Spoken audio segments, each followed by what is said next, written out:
एक बार की बात है जब दक्ष को, जो सती के पिताजी थे, उनको बहुत ज़्यादा घमंड हो गया, तो उन्होंने एक महान यज्ञ किया। उसमें उन्होंने सभी देवताओं को, महर्षियों को बुलवाया, परंतु उन्होंने भोलेनाथ जी को नहीं बुलाया और माता सती को।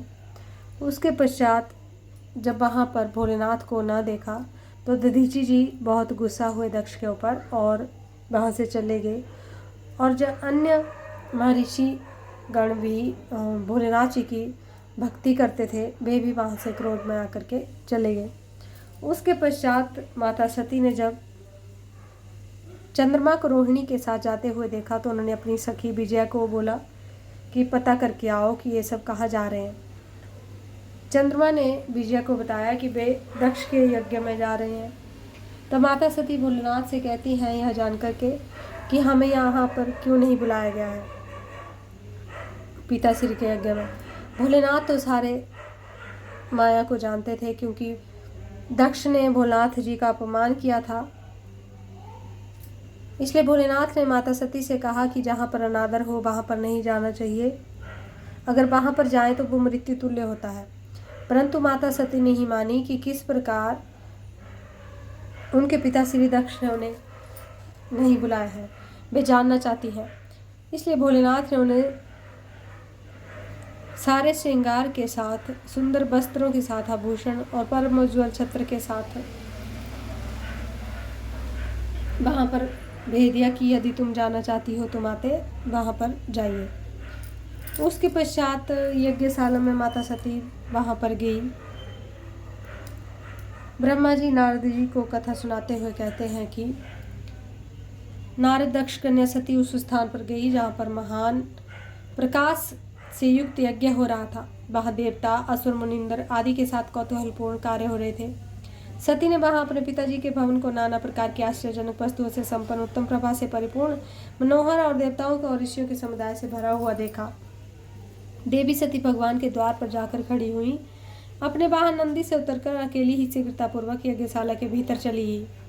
सती को आई देखकर उनकी यशस्विनी माता अशिकनी, भारिणी ने, बहनों ने उनका यथोचित सत्कार किया, परंतु दक्ष ने उन्हें देखकर भी कुछ आदर नहीं किया तथा उन्हीं के भय से शिव जी की माया से मोहित हुए दूसरे लोग भी उनके प्रति आदर का भाव न दिखा सके।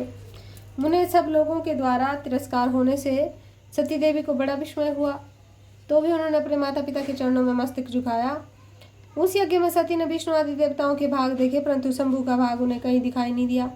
तब सती ने दूसरा क्रोध प्रकट किया। वे अपमानित होने पर भी रोष से भरकर सब लोगों की ओर क्रूर दृष्टि से देखती हुई दक्ष को जलाती हुई सी बोली। सती ने कहा, प्रजापते, आपने परम मंगलकारी भगवान शिव को इस यज्ञ में क्यों नहीं बुलाया, जिनके द्वारा यह संपूर्ण चराचर जगत पवित्र होता है। जो स्वयं ही यज्ञ बताओ तो मैं श्रेष्ठ, यज्ञ के अंग, यज्ञ की दक्षिणा और यज्ञ करता यजमान है, उन भगवान शिव के बिना यज्ञ की सिद्धि कैसे हो सकती है। कहो, जिनके स्मरण करने मात्र से सब कुछ पवित्र हो जाता है, उन्हीं के बिना किया हुआ यह सारे यज्ञ पवित्र हो जाएगा। द्रव्य, मंत्र आदि, हव्य और कव्य, ये सब इनके रूप स्वरूप है, वहीं भगवान शिव के बिना इस यज्ञ का आरंभ कैसे किया गया। क्या आपने भगवान शिव को सामान्य देवता समझकर उनका अनादर किया है। आज आपकी बुद्धि भ्रष्ट हो गई है पिताश्री, इसलिए आप पिता होकर भी मुझे अदम जंच रहे हैं। अरे विष्णु और ब्रह्मा आदि देवता और मुनि अपने प्रभु भगवान शिव के आए बिना इस यज्ञ में कैसे चले आए। ऐसा कहने के पश्चात शिव स्वरूपा परमेश्वरी सती ने भगवान विष्णु, ब्रह्मा, इंद्र आदि सब देवताओं को और समस्त ऋषियों को बड़े बड़े शब्दों में फटकारा। ब्रह्मा जी कहते हैं, नारद, इस प्रकार क्रोध से भरी हुई जगदम्बा सती ने वहां व्यवस्थित व्यतीत हृदय से अनेक प्रकार की बातें कही। श्री विष्णु आदि समस्त देवता और मुनि जो वहां उपस्थित थे सती की बात सुनकर चुप रह गए। अपनी पुत्री के ऐसे वचन सुनकर कुपित हुए दक्ष ने सती की ओर क्रूर दृष्टि से देखा और इस प्रकार कहा। दक्ष बोले, भद्रे, तुम्हारे बहुत कहने से क्या लाभ, इस समय यहाँ तुम्हारा कोई काम नहीं है, तुम जाओ या ठहरो, यह तुम्हारी इच्छा पर निर्भर है। तुम यहाँ आई ही क्यों। समस्त विद्वान जानते हैं कि तुम्हारे पति शिव अमंगल रूप है, वे कुलीन भी नहीं है, वेद से बहिष्कृत और भूतों, प्रेत और पिशाचों के स्वामी है। वे बहुत ही कुवेश धारण किए रहते हैं, इसलिए रुद्र को इस यज्ञ में नहीं बुलाया गया है। बेटी, मैं रुद्र को अच्छी तरह जानता हूँ, अतः जानबूझकर मैंने देवऋषियों की सभा में उनको आमंत्रित नहीं किया है। रुद्र को शास्त्र के अर्थ का ज्ञान नहीं है, वे उद्यम और दुरात्मा है। मूढ़ पापी ने ब्रह्मा जी के कहने से तुम्हारा विवाह कर दिया था, तब शुचि स्मिते तुम क्रोध छोड़कर स्वस्थ शांत हो जाओ। इस यज्ञ में तुम आ ही गई हो तो स्वयं अपना भाग या दहेज ग्रहण करो।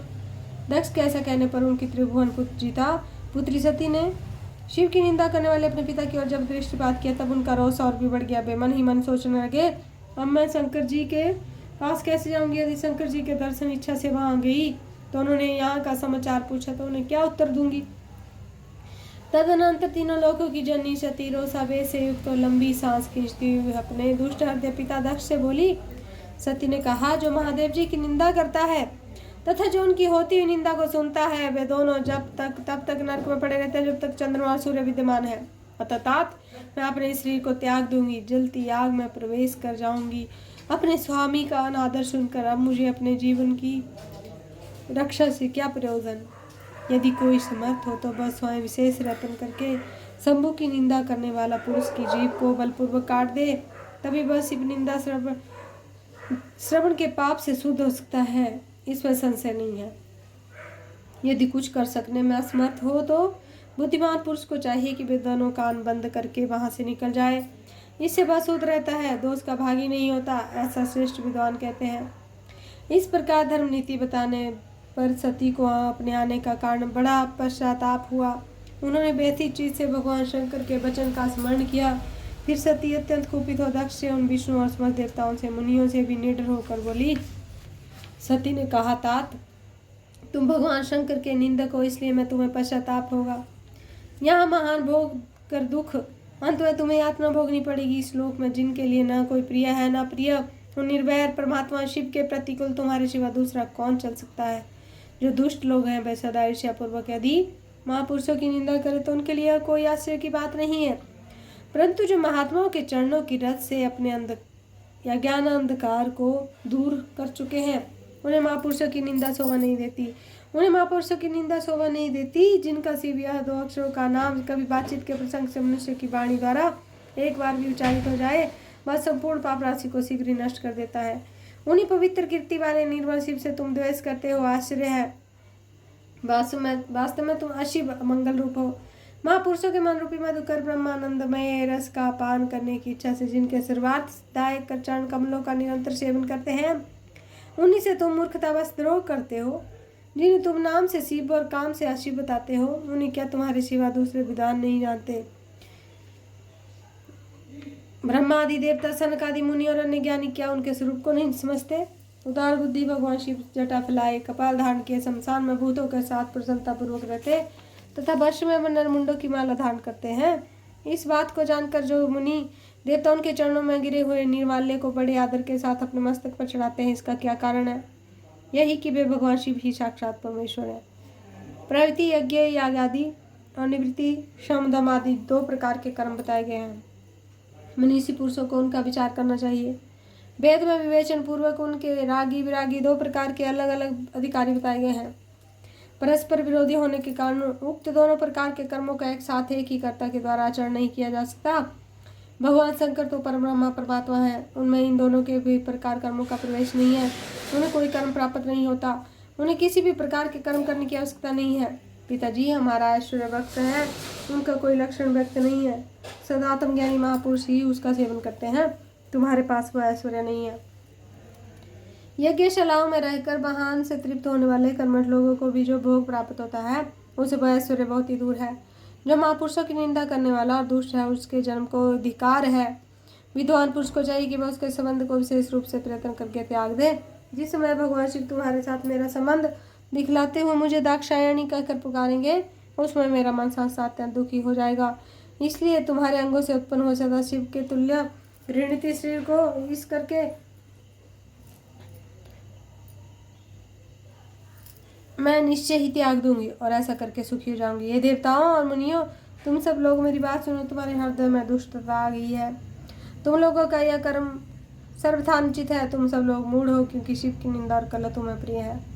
अतः भगवान हार से तुम्हें इस कुकर्म का निश्चय पूरा दंड मिलेगा। ब्रह्मा जी कहते हैं, नारद उसी यज्ञ में तक सब देवताओं से ऐसा कहकर सती देवी चुप हो गई और मन ही मन अपने प्राण बल शंभु का स्मरण करने लगेगी। बोली भोलानाथ की जय।